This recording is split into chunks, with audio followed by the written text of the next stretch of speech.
প্রতিদিন রাতে ঘুমানোর আগে রিমি একটা গল্প শুনত তার দিদিমার কাছ থেকে। কিন্তু একদিন দিদিমা আর গল্প বললেন না। সেদিন রাতটা রিমির জীবনের সবচেয়ে লম্বা রাত হয়ে গেল। এটা একটা ছোট মেয়ের গল্প, আর তার দিদিমার সাথে সেই ছোট ছোট মুহূর্তের গল্প, যেগুলো আমরা অনেক সময় গুরুত্ব দিই না। আজ তুমি কি গল্প শুনবে? একটা নতুন গল্প শুনতে চাই দিদিমা। এক সময় ছিল একটা ছোট্ট পাখি।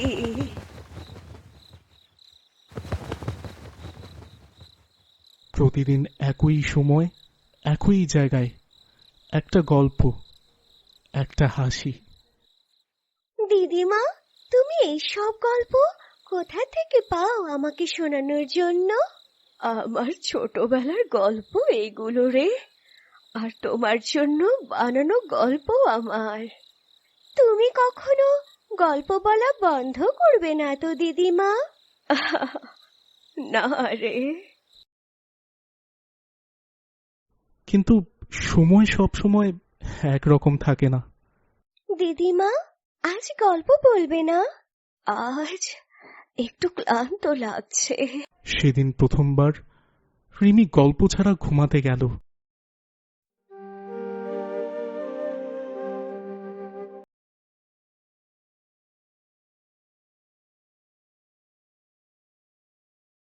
পরের দিন, আজ তুমি গল্প বলবে দিদিমা আমাকে?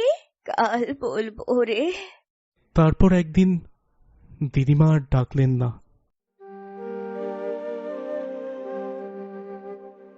রিমি, দিদিমা এখন আর গল্প বলতে পারবে না রে। রিমি দিদিমার খাতা খুলল। ভেতরে লেখা রিমির জন্য গল্প।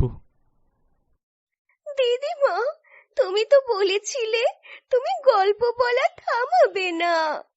সেদিন রিমি নিজেই গল্প পড়তে শুরু করলো। এক ছিল, যাদের সাথে আমরা সময় কাটাই তারা সব সময় আমাদের সাথে থাকে না, তাই সময় থাকতে তাদের ভালোবাসো। আজ তুমি কাকে সময় দেবে? এই গল্পটা ভালো লাগলে লাইক করো, আর এমন আরো গল্পের জন্য সাবস্ক্রাইব করো।